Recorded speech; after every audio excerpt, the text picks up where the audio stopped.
Hey, everybody. Welcome back to the Shea Station podcast brought to you by Jomboy Media.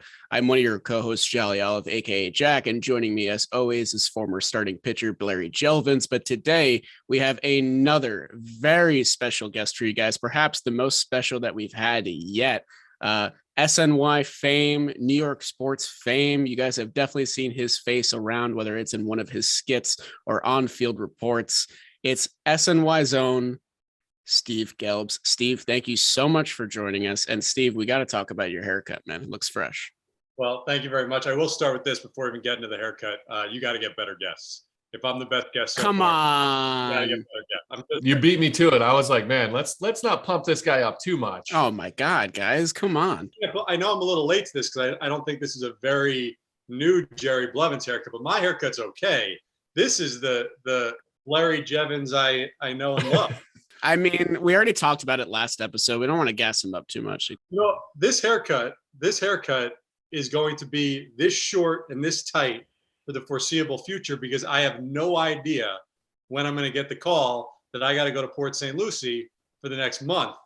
And that hair, especially in the humidity, this thing gets crazy. So I got to keep it tight at all times. So about once a week and a half at the barber now. Jeez. That's a pro move, Steve. And that's something that you're like in the bullpen, just staying loose, being nimble, just waiting for the call. You never know. It's the second inning. You could be the long guy. You're running like a Seth Lugo role here where you could come in early, come in late. You're just always at the ready. You got the weighted balls, but not all the way, not the heavy, like the early weighted balls. Yes, sir. Yeah, I mean, Steve, we saw your pandemic poofy hair. How long was that growing out? Like it had some height. It was up there. Man, that was aggressive. That was probably, I don't know, 3 months worth, 3.5 months worth. And then I had to get my wife to cut it. And if you watch that video, which I posted during the pandemic of her cutting it, you'll see that it was sped up about 100 times. That was really just so you wouldn't see me saying like, "Ooh, not there! Oh, stop! What are you doing? What are you doing?" You know, it looked like I was a much better camper. Good, smart. What a saint to put up with you for all this time. Shout out to Julie, just handling your nonsense and your mess on a regular basis. What a saint. I honestly judge her a little bit. I really do on a daily basis. You're like, are you the person I think you are if you could put up with this for that long? Like, what's wrong? Actually, at our wedding, and if you look at our wedding video, you hear this like gasp in the crowd because they don't know where I'm going to go with it next. But I'm giving like a speech thanking everybody for being there. And I said, when we first started dating, people would always be like, all right, well, what's wrong with her that she'd be with you? And I thought to myself, like, man, what is wrong with her? Where's he going with it? Yeah. All right. So we mentioned that you're getting daily haircuts now, just about in anticipation for spring training. Can I just get like some raw thoughts from you on the state of the lockout, state of the Mets, that kind of thing? Yeah. On one side, I am not surprised at all that this is where we are. I heard, and I think this was kind of the common refrain for months leading up to the real decision day. Well, they're gonna come to an agreement. This is not going to cost any regular season games. And all I kept telling people was, in these sides, there's a lot of animosity, and it's built up for a long time. And I don't think it's a slam dunk that we're not going to miss any games. So in that respect, that's come true. On the flip side, given what the delta is right now, what the gulf is right now, what the argument is right now, it's stunning to me that there's potentially going to be a delay to the season. I'm a huge hockey fan. I remember very well when they lost the season in 2004, 2005. In that case, and in a lot of these cases, when you lose games, you're talking about fundamental changes to the economics of the sport, to the sport in general. The players dropped a lot of that pretty early on. And I thought once they did, that an agreement would be come to relatively quickly in time to save games. And that's not what happened. So I would be stunned if this went on so deep into the season. I don't think it'll go much beyond April, but I am a little, as much as I thought that there could be enough animosity to get us here, I still am a little surprised that we are here. I couldn't agree more. Like it was shocking because the sides were so far apart. I'm pro labor. I have, there's no secret about it. The players from the last CBA got hammered, and then I thought there was going to be a major work stoppage to start the year because I didn't think that they would move off of how far that they needed to come back. But they did a major concessions just to get the games going. And I was more surprised that even with them moving, there wasn't even any movement from the owner side to meet them in the middle. And they're still claiming, like, I was just surprised that, like, what's the end goal for them? Like, do they want to just status quo, same? Like, I was shocked after the movement that the players made that there wasn't a season, it wasn't a regular, just let's do this. So that, yeah, I agree with you wholeheartedly that it was inevitable, but also still surprised.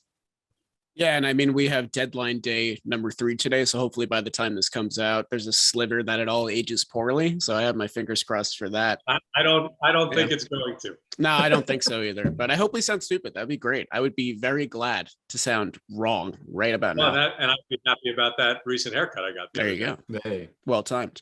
And in our workspace and in our fandom, we're in a very unique space because we were one of maybe 3 or 5 teams that were very willing to spend money on free agent players and probably will continue to do so once this lockout eventually ends. Do you think that there's like a very real fear among other teams and owners of a guy like Steve Cohen and of these other owners that are just willing to negotiate past that CBT or what have you? Yeah, probably. I think that's one of the things that gets lost too sometimes in CBA negotiations in general for both sides. It's the ownership group versus the players, but there's such a spectrum on both sides of what you're looking for. And I think that's one of the big challenges is corralling enough people on both sides to be in agreement on what the compromise is, what the ask is. And so, yeah, on one side, I think the ownership group as a whole is certainly looking for something from the players, but they're also fearful, a large chunk is fearful that Steve Cohen is going to just go out and use that vast fortune, which is, triple what the next owner is worth, to go out and spend and win. And from a Mets fan perspective, it's amazing.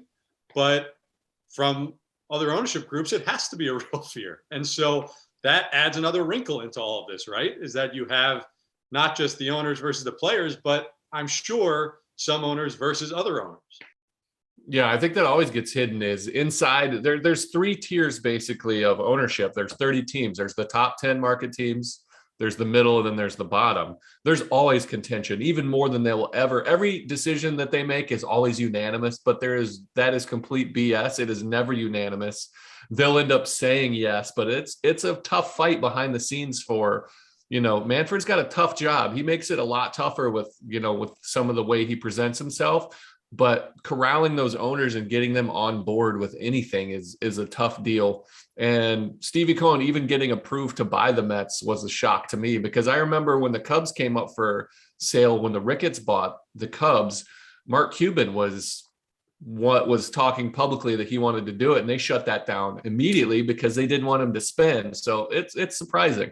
These whispers existed then. Yeah, exactly. That's why this is nothing new. This isn't like a new thought that's leaked out publicly. Then there were talks about ownership hesitancy with Steve Cohen taking the job. So, and I will say this too, I agree with you, Jerry, about Manfred. I think that it's one of the things also that sometimes gets lost with commissioners in all sports. That's really what they're paid to do, is to be the armor for the ownership group and to take those bullets. And he takes a lot of them, but that is what the bulk of their job is publicly, is to take those bullets for the ownership. Exactly. Yeah. And I mean, Manfred has to do it probably more than any other owner in history right now, just because of what we were talking about a little bit before the show, how the players have their own voices now. They're on social media. They can communicate directly with the fans. And there's no secrets anymore. Like in 1994, it felt like a lot of the fans were on the owner's side and they wanted the sport back and they wanted baseball and were blaming the players. Now it's completely flipped on a head because the players can actually communicate directly with the public and debunk news that is entirely misleading and stuff like that.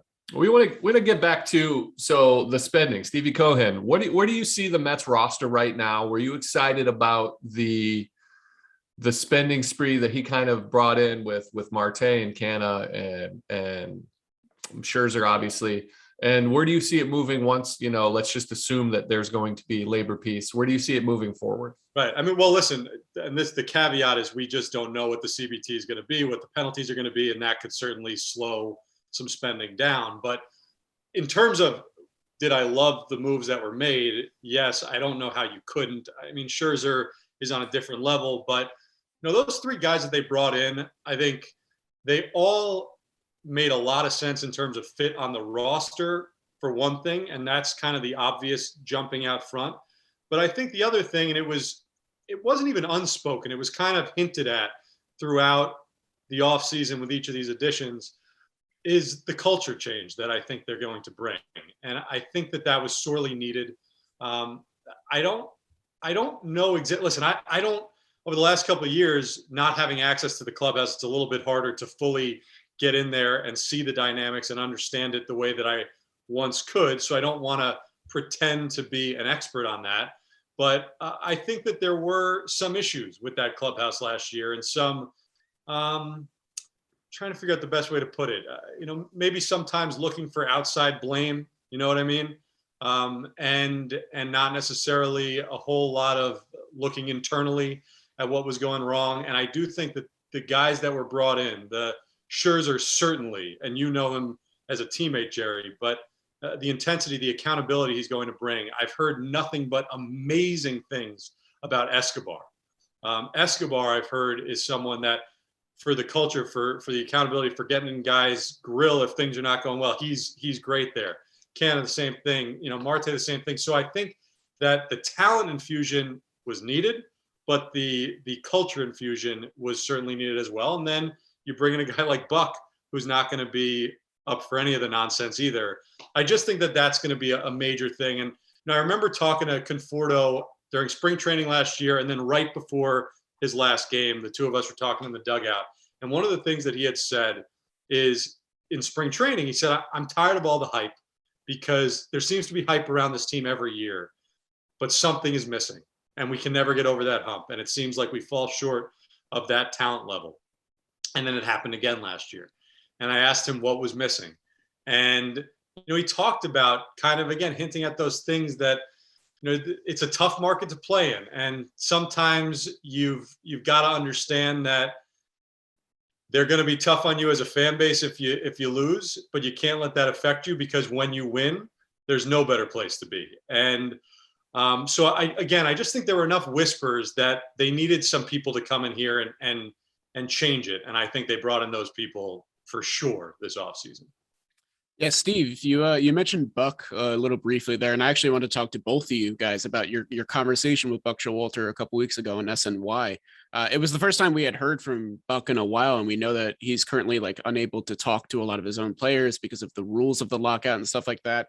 How did you gauge Buck in that conversation? How did you take him in? Yeah, I was blown away. And I don't want to, sometimes I think in the off season, when you meet new guys, whether it's new players, whether it's new coaches, new GMs, whatever, everybody's going to sound good in the off season on the first interview. But it just seemed, and this is not taking away anything from, I think Luis Rojas is going to be a great manager one day. I really do. I think he was put in a really tough spot the last couple of seasons. Obviously Mickey Callaway was what he was, and first-time manager there. But you listen to Buck talk, and you're like, oh, that's what a seasoned manager, that's what a guy that is confident in what he is doing, what he knows, the type of experience he's had over the year. That's what it sounds like. And I just think that you listen to him, the attention to detail, you listen to him talk about the importance of player relationships, you listen to him debunk the myth that he's going to be against analytics, when this is a guy that for the entirety of his career has been desperate for any and all information. And I just think that he is the right guy at the right time for this team. And I think it's the right team for him in his career too.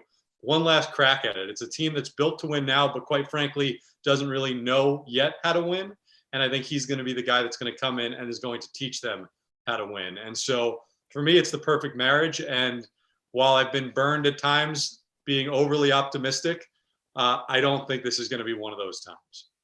Steve, you fit right into Shea Station because Jolly and I are both very optimistic in general. It's a problem. And it's very anti-Mets to be positive. Right. And But so you get killed sometimes publicly. you 100% do, because on Buck Showalter, I've known Buck throughout the years. I've played against him, teams that he's managed for a long time. I've had bunches of conversations with him behind the turtle shell during BP and stuff. But I too was blown away by his presence. He's always come across as like a really intelligent baseball mind, but he's also got the communication skills, the just that confidence that he knows what's going on. And he's so confident that he's not afraid to seek out things that he doesn't know. The smartest person I've ever met is we talked about our unit is Michael Weiner. He was our old executive director, passed away, brain cancer. Miss him dearly. We're missing him right now for sure. But he was the smartest man in the room all the time, but he always asked questions, and he was always aware that there was knowledge out there that he didn't know. And that's the same vibe I get from Buck Showalter. Is he isn't old school in the sense that he's like, this is how I do things. He's old school in the sense that he says, this is how things are done, how I like to do things. I like to gather information from analytics. I'll take everything I can get and then put that to use the best way I know how. And that's what I was blown away with. On top of all of his baseball knowledge, his willingness to continue to grow, but also his personality, man. He's funny. He's really very likable, but he's also super like a general type. He's the guy that you want, the captain of the ship kind of, the guy in front of the camera that'll take the blame. He's not afraid to willingly say, I messed up there. And that's everything that you want on a team like this. I was really sad when the Mets didn't hire Bob Melvin because I have a really good personal relationship with him. But having talked to Buck and seen his interviews and kind of listened to some of the people involved, I'm actually super excited moving forward. And again, optimistically so, and I might get hammered for it, but I'm willing to go on record as well and saying, I feel like this is the right guy at the right time.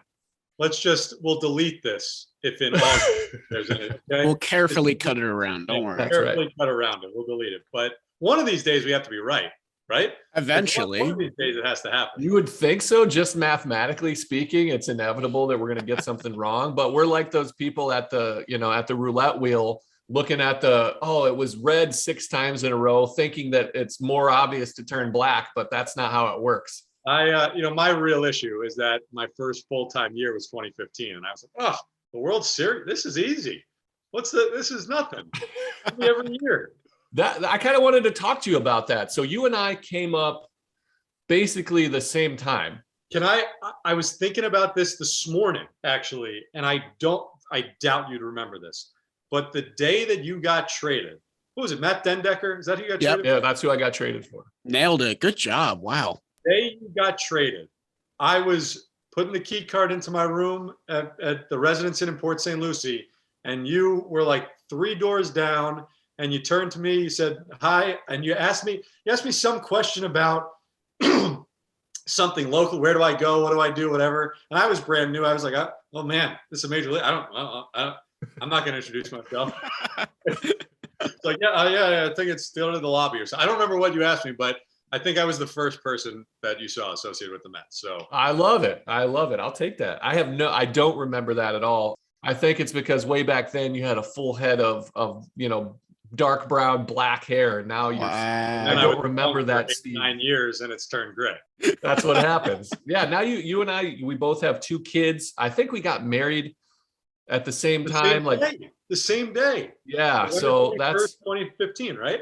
Yep. I got married. Yep. And yep. So we oddly coincidence. The difference is my career is over and yours is ascending still, which is awesome, man. I'm super glad to have you on because there's weird, like baseball's so strange and we're around so many people so often that you get to kind of see people at 3 a.m. in the lobby of a hotel, and you erase all the facade of, I'm on TV or, and we get to see real personality, and to be able to, meet a genuine person like yourself, and the person that you portray on TV is 100% kind of who you are. You're genuine. I love that. And I wanted to get like the Shea Station, the Mets fans, an appreciation for you, because I appreciate your type of being, because it's fun to be around, especially when you're around so many people so often. So I'm glad that you brought that up. Well, I appreciate that. And I texted you this morning that I fooled you too. So that's great. Well, that's it. Listen, my whole thing, and I think it's evolved a little bit over the years. I've become more comfortable in understanding what this job is and what covering baseball is unlike any other sport, probably unlike any other job in this industry, because it is every day. And at least prior to the pandemic, there's so much more access. I mean, we're in the clubhouse at 3 o'clock for a 7 o'clock game. In terms of the radio and TV broadcast, we're traveling with you guys. Like you said, you'll be in the lobby at 3 a.m. in a hotel and don't even know what city we're in. But for me, I think sometimes one of the mistakes people make in this industry is kind of treating athletes like they're robots, or putting them on some sort of a pedestal, and not recognizing that they're just people. Everybody's a person doing the job, their job. It's different than your job, but the stresses, the pressures are no less. They're heightened probably. And, for me, one of the things, again, I don't know how much you guys talk to so many people, how much you remember this, but one of the things that I started doing very early on, and I keep it up, every spring, is I like to ask instead of going into the clubhouse and, talking, whenever I have a question, just asking a question, asking this, asking that, making it so formal. I like to get a one-on-one, no recorder, no camera, nothing, in the dugout before practice one day, after practice one day, where we just kind of, chop it up a little bit and get to know each other a little bit. And one of the first questions I ask everybody, because I'm fascinated by this, is when was the moment that you realized, wow, the major leagues is a possibility, a real possibility? Because the way that I look at it is that everybody that plays this sport at that level was me at one point. Like, we were all little leaguers, and something happened along the way where you guys just became so ridiculously good, whether it was some natural talent, whether it was some extra work, whether it was something, some passion that catapulted you to this level that 99.9999999% of the population could only ever dream of. I think you said, when I asked you that question, it wasn't even until you were like a junior in college or something, right? Yeah. So yep. I think when you break down those barriers a little bit, you get to know guys, and not everybody's going to, some guys have more walls up and you have to meet people where they are, but everybody's different. And if you can show this genuine respect for what guys do, this understanding that even the worst major league player you come into contact with is so ridiculously and absurdly good at this sport, I think that you can get deeper, you can get a better respect, you get better answers to your questions because guys know you're not out to get them. And, you get more interesting stories. I mean, my job is all about finding something that somehow Gary Cohen doesn't know, that somehow Mr. Beat doesn't know. And it doesn't happen unless you don't go into every day so like formalized. You just try and get to know guys, get to know their family, get to know they're going to have good days, they're going to have bad days, know when to leave them alone, know when, and that's kind of been my whole thing. And I just try and be a good person, and not everybody's going to like you, and you just have to deal with it and move on. But that's kind of the baseline, what I try to do. And I think it's worked out pretty well.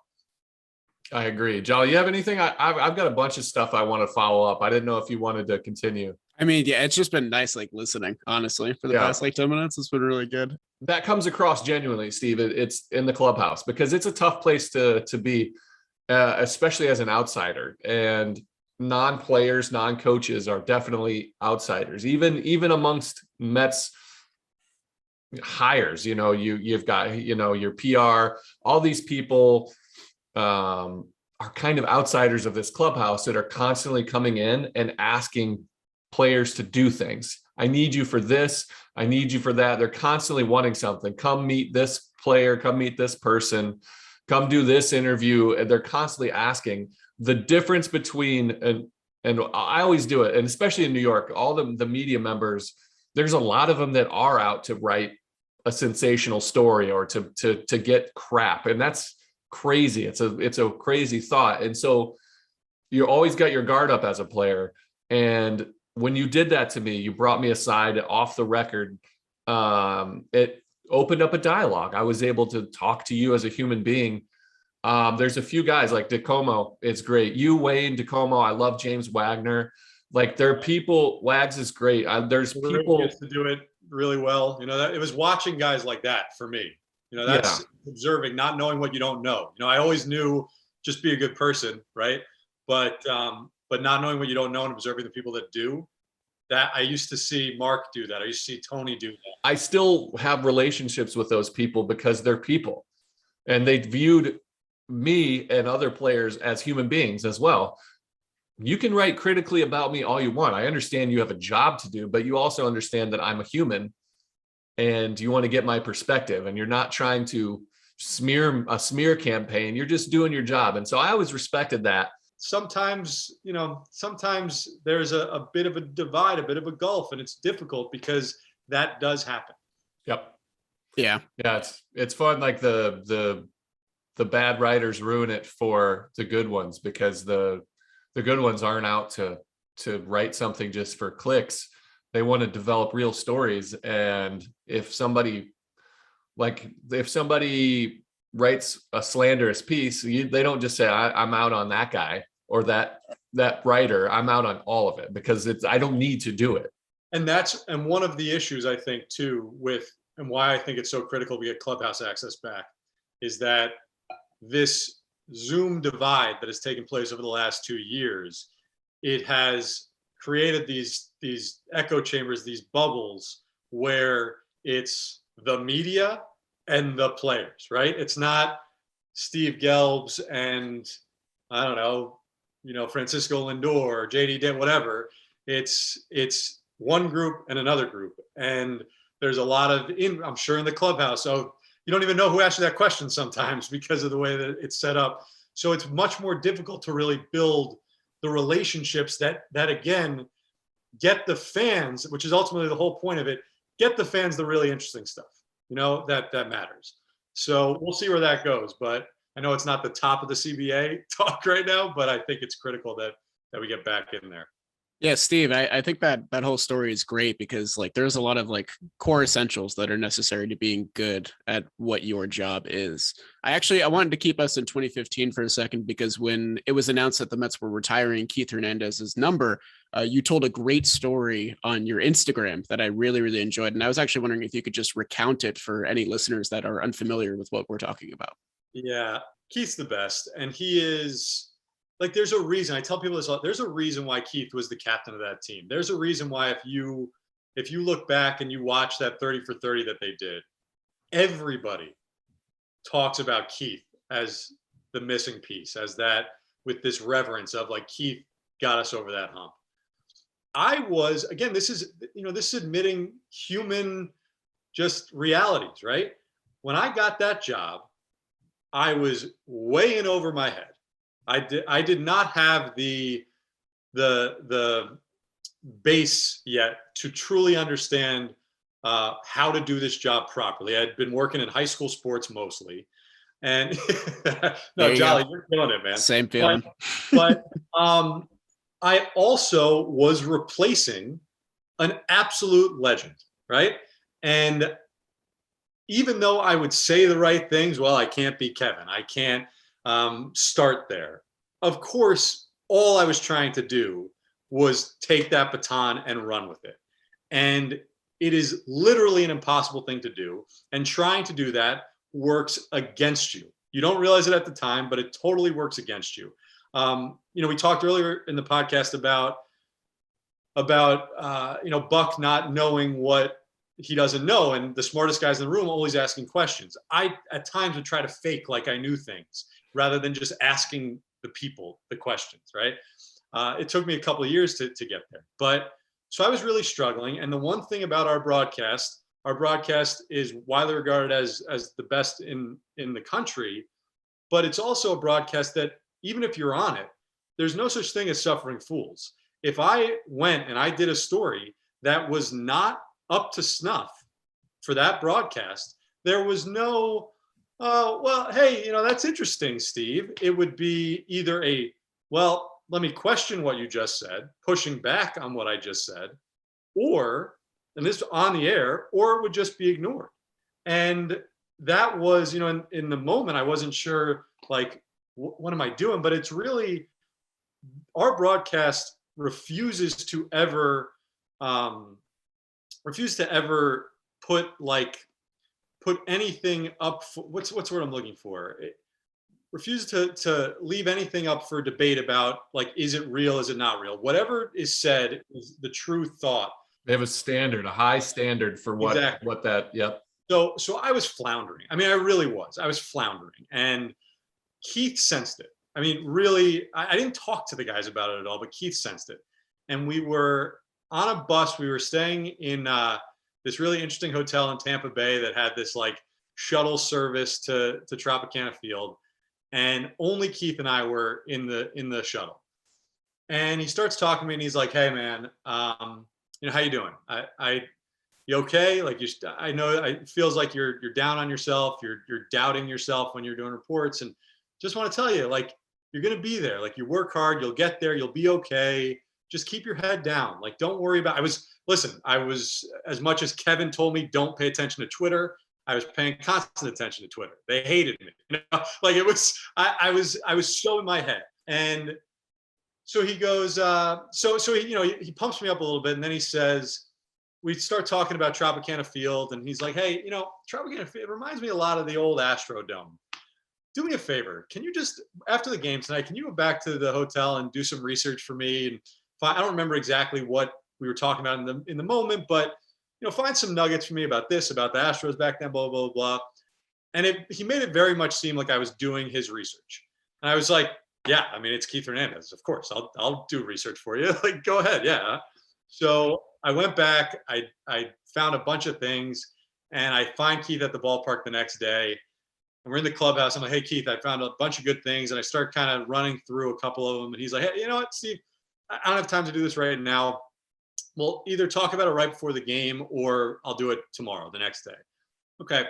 So we go on the air, and I think, again, I don't remember exactly how it came up. I might have been doing like a report about something associated with Tropicana, something like that.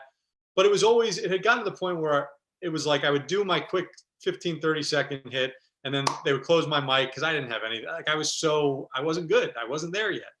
And Keith just is like, he starts talking. He's like, hey, Steve, I know that we were talking before the game. You found a lot of really interesting things. You have a lot of interesting things to say. And he just, basically, I didn't have time to think about it. I didn't have time to psych myself out. And it just became a conversation that the two of us were having. And if you see it when I posted on Twitter and on Instagram, you can hear like this pause where I didn't even know where to go after he brought me back in. And there's like a little stumble in the beginning, but that's Keith. Like, that's what, and it was him, A, showing me that he had my back, B, showing me how it needed to be done. Like, don't psych yourself out so much. Just talk to me. You can talk, you can do that. And I don't think that it wasn't a straight line from there, but that was a real turning point for me. And that was a real like exhale moment.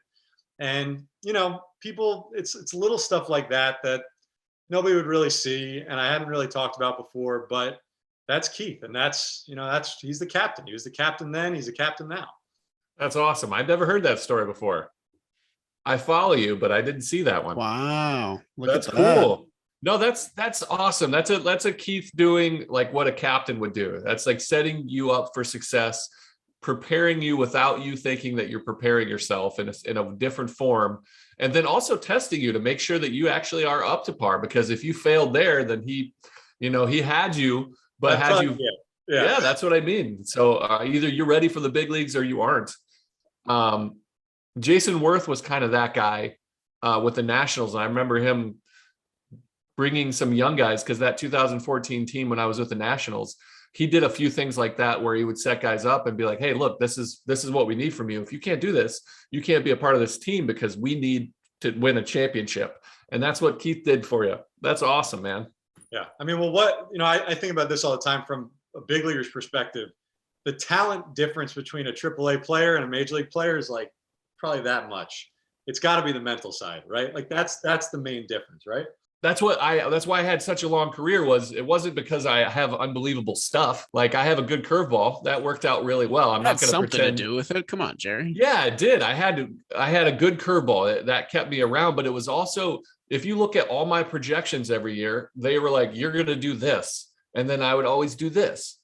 It wasn't because of my stuff. It was because I could mentally work a game. I remember a conversation we had. It was either in Atlanta or in DC. And I think it was at DC, because we were talking about getting Bryce out maybe. And you start going, and this is why he was always like just a little bit smart. It was always tough to really, like, you could get to a point, but he was going through all the different things, the different prep, the different ways that you think about kind of in general attacking hitters and attacking lefties and then I just like pushed one too far, where I was like, so give me an example then. Like, how would you look to get out Bryce? And you just kind of looked at me and you're like, I can't tell you that. Yeah, man, because Bryce is going to look at that. Yeah, you know what I mean? He's a good, smart guy too. And you can't, now we could talk about it. And there's things where I would see it, but I could tell you about certain things. And the best advice that I got about prep is from hitters like Chili Davis. I love talking to him about pitching, because he would talk to me about hitting in the same way, and we would learn so much off of each other. And he's like, I can't tell you everything, because you might have to face one of my hitters later on in your career. It's one of those, like, I appreciate you, but maybe later. So we talked a lot about Keith, but I do have to ask, because it might be your funniest moment on the air. How long did you grill Gary for calling you Steve Jobs on a live broadcast without even knowing, really, which was the craziest part? You know what it was? And this is, again, it's like this behind the scenes stuff that nobody would ever know. So our producer, Greg Picker, he likes to keep everything loose. And he always, whether it's sending it to somebody, back in the studio for a game break, whether it's sending it to me, he's always like, all right, stand by, Steve Jobs coming up. And he never uses the person's right name. And so this had been going on for years. Like, every time that Gary was going to send it to me, it's like, Steve Jobs, coming to Steve Jobs after this batter. And Gary just said it. And that's why he had no idea either. And that's why you see, like, I think that both Ron and Keith would have had that reaction anyway of like Steve Jobs, but it was hilarious because Greg had been calling me Steve Jobs for 5 years, and Gary just said it on the air. That's a good one. Those are that you saw. Jolly calls me a new name almost every episode. I try to do a different one every episode, but one of these times we're going to be in the middle of conversation, and I'm going to call you one of those names. Now that I know that's how it happens. It's going to be Jeremy, because I get called Jeremy more often than I get called Jerry, which is. It's bizarre. You don't look like a Jeremy. You really don't. No, you're a clear Jerry. I'll take that as a compliment that I look like an 80-year-old man, because all Jerrys, when you think it's like a Walter name, like Walter and Jerry are like the oldest people name from the male side. You're dyeing your hair really well. It looks natural. You're fooling everybody right now. They're crazy. Coming in.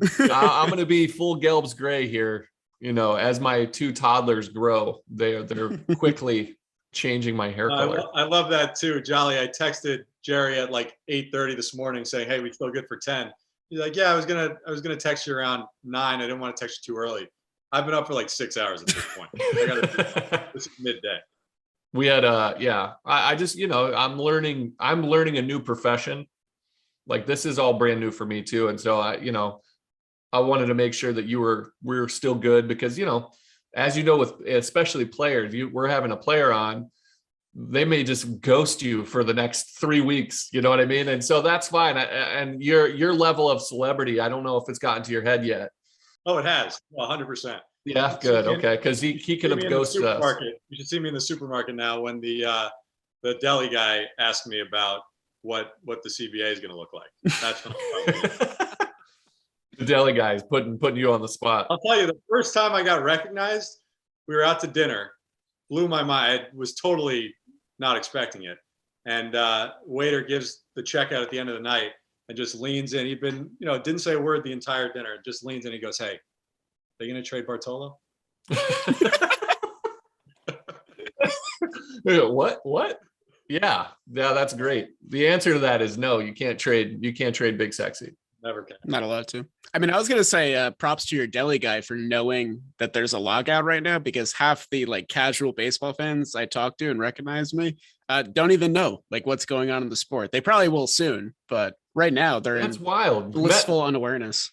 That's the one thing about Mets fans that I've learned, especially like I rode the train all the time. Mets fans that recognize me are so knowledgeable, because if you know a middle relief lefty, like the team, the game. And so most of the time it wasn't like, "Hey, can I get a picture?" It was like, "Hey, go get him tonight."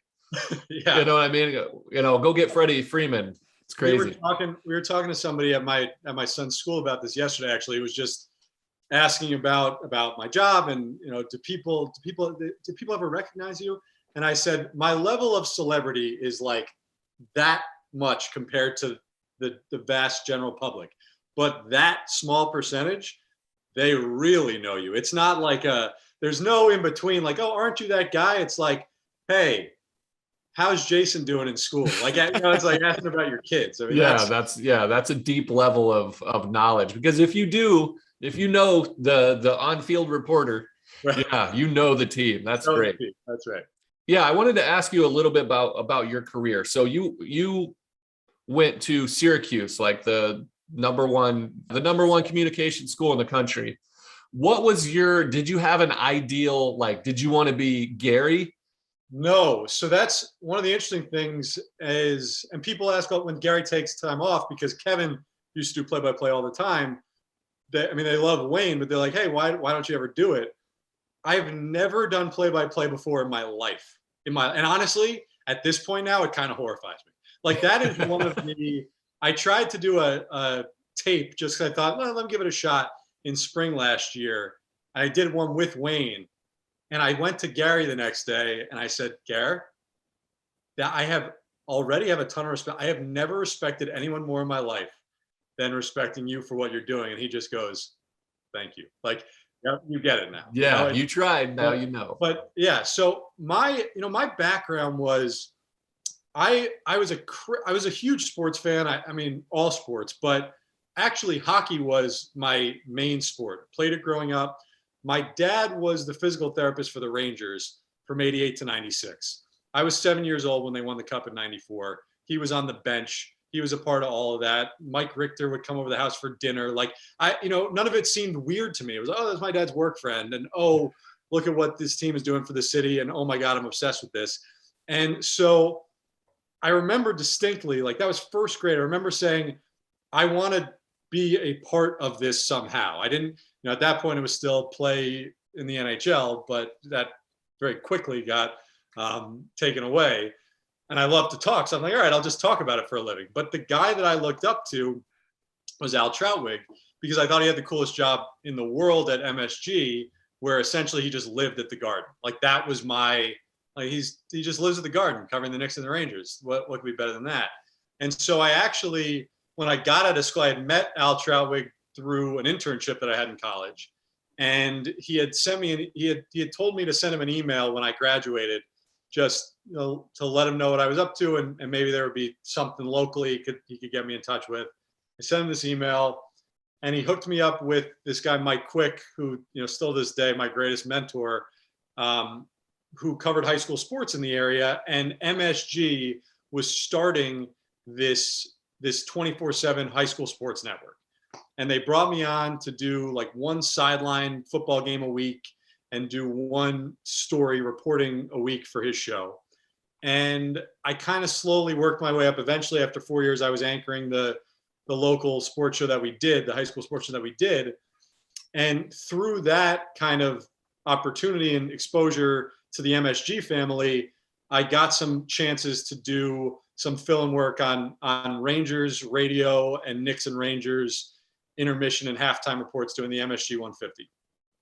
And so, it just kind of snowballed there. And then MSG Varsity folded, and MSG didn't have a full-time opening for me. So I reached out to SNY, kind of cold calling. And again, like right place, right time. They happen to have an opening coming up. They brought me in for an audition. I got the job as a just kind of general assignment reporter. And then Kevin left.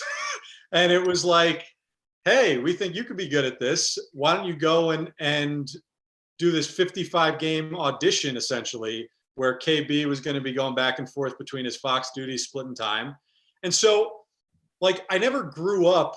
My whole goal was always to be a studio host. It was always to be doing some New York sports team as a studio host. I kind of fell into this baseball reporter job, and I fell in love with it. There's this connection to the game and to the product and the players that you don't feel and you don't understand when you don't get a chance to do that. I still love studio hosting. I got to add Jet studio hosting to my job description this year, which has been great. But I think unless you go out in the field, you're almost missing something in a studio role. And I think it's why all the great news anchors were correspondents first. You have to truly understand what it's like to be on the ground. And, not that studio hosts necessarily throw bombs all the time anyway, but when you don't have that face-to-face understanding, when you don't understand that that's a real person on the other end, you can kind of throw bombs from a tower with no blowback. You know what I mean? And so I've loved, it's a long-winded way of saying, yeah, I wanted to be a studio host. And I think somewhere down the line, like maybe that's where I land, but I love the connection to the players. I love learning the stories. I love being able to find these interesting things and report on them. And honestly, doing the Jets role, it was a little weird when I would have a question, not being able to go get that direct answer, it was different. So again, like a long-winded way to talk about my career, how I got to where I am. A lot of it was kind of right place, right time. But I think part of any good career path in life is having an idea, but also being open to seeing where things take you. That's literally what I wanted to kind of get out of you. Was it's the same. Like, I live my dream, right? I played in the big leagues. My dream wasn't to be a middle reliever and a loogie guy. My dream was to be Jacob deGrom and be the greatest starting pitcher of all time, to be Randy Johnson. But you chase your dream with reality in mind, and you start to pivot and you keep your options open while you're still working hard and climbing your way up. And so I love that I love your story. I love the way you go. And it's luck and right time, right place, right time, but it's also being prepared and being willing to do those things. Because to me, luck is only as good as how prepared you are when that opportunity shows up. And so that's what I always try to tell people is to stay flexible, keep pursuing your dream, but don't get this deadlocked idea of what it is you think you want to do. Be aware of the situation and be able to pivot, because when an option comes up, the only bad choice that you make, because so many people are scared to make a wrong choice. The only time it's wrong is when you don't make it, or you second guess it the whole time, because now you can go this way. And then if you need to turn back, you can. Like, just keep grinding. By indecision than wrong decision, right? Correct. Indecision is the only wrong decision. Exactly. We need to get you guys like an hour-long TED Talk and just let you go. Just let you go. This has been great. I love it. I've been loving this. We've been pitching that for a while, Alex. So now Ted didn't call us back. No, I'm on the cutting edge here. I'll set it up. Don't worry. I'm a producer extraordinaire. All right, Steve, I have one more question for you, because you covered a lot of my last bases there, talking about your dad, how he was PT for the Rangers, and you were christened as a Jets fan from birth. I need to ask you about the origins of your baseball fandom, because I think we need a little bit of transparency and honesty here with our listeners. Yeah, well, you know what? The transparency has been out there, but it's kind of faded into the background. So thank you guys for at the back end. Now you've lost all trust. Unearthing it. So yeah, I mean, I'll admit it. grew up a Yankee fan. And I will tell you a funny story about that too. When I got the job, one of the first things that happened was I was going to be interviewed for the Post in like a, hey, big shoes to fill, guy replacing Kevin Burkhardt. And I said to our PR person at the network, said, they're going to ask me, I grew up locally, did I grow up a Mets fan? What do you want me to say? And they were like, the worst thing that could happen is you lie about that. And then there's a picture that comes out with you in a Yankees hat. Right?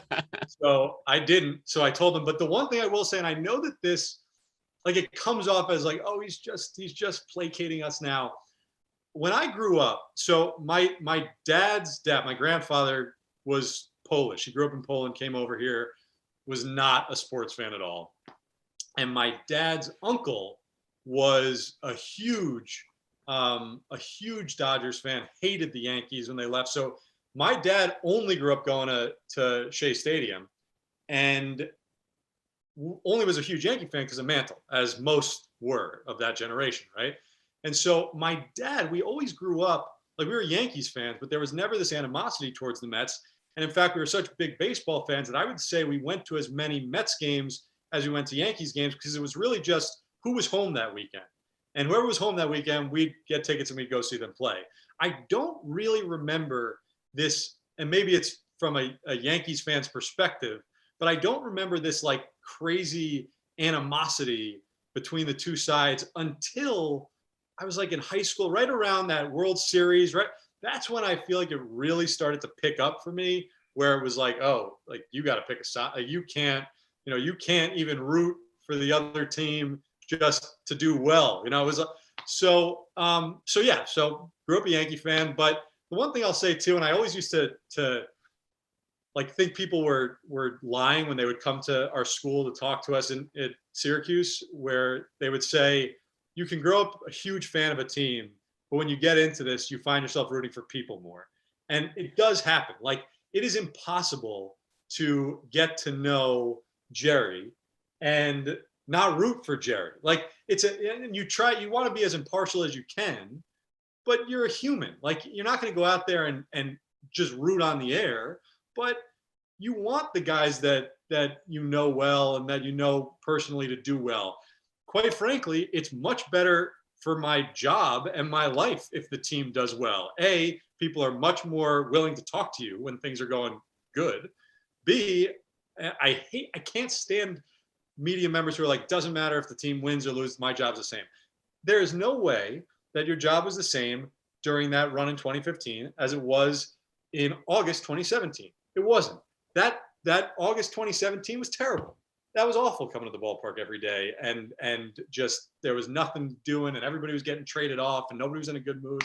So yeah, so it's like the fandom kind of goes away now and you have a job to do, but if you're doing your job the right way, you're getting to know these people and you develop a soft spot for a lot of them. Some of them you don't. Some of them you root against. But you're like, oh, he had a bad day. That's not against me.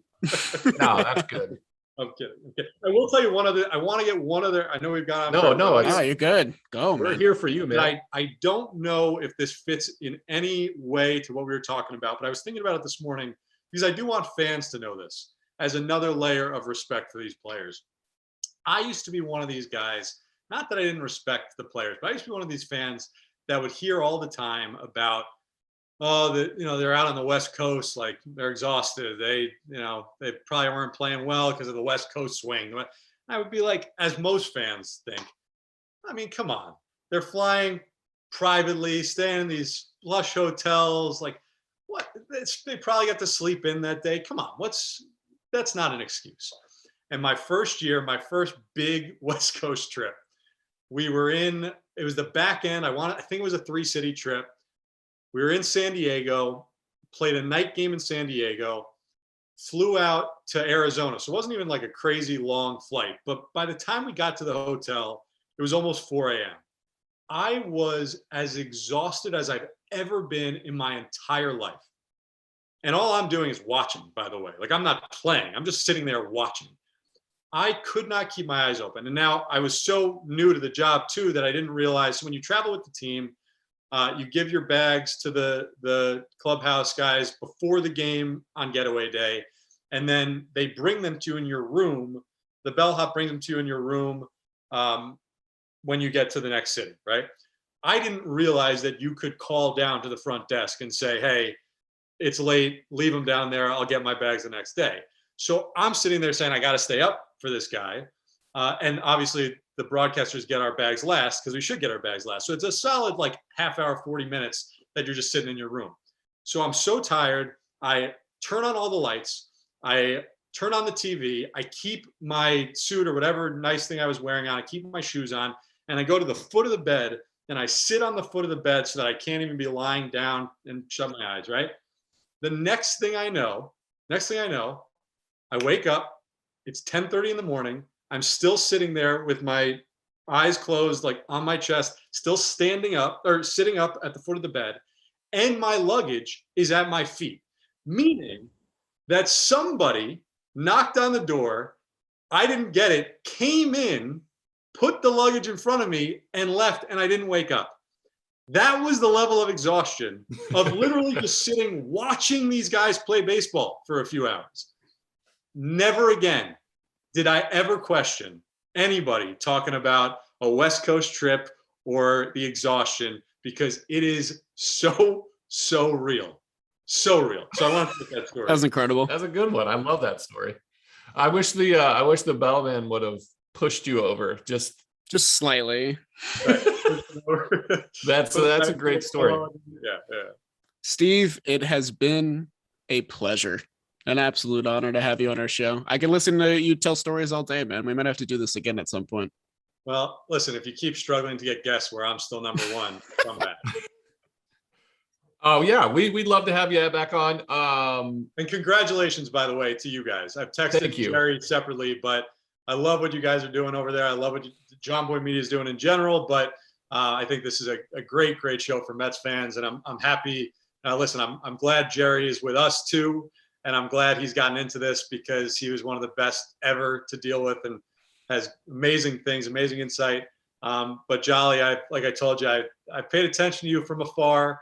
And I think it's really awesome that you get this crack and you're taking it and you're doing great things. So keep it up. I appreciate it, Steve. Thanks for sharing custody of Jerry with me. It's like we're two parents, you know? Yeah. Thanks for coming on. Congrats on the Jets gig. Tell Julie I said hello. Your two kids. That's exciting. Thanks for taking some time out and talking to us. You got it, guys. All right. See you, Steve.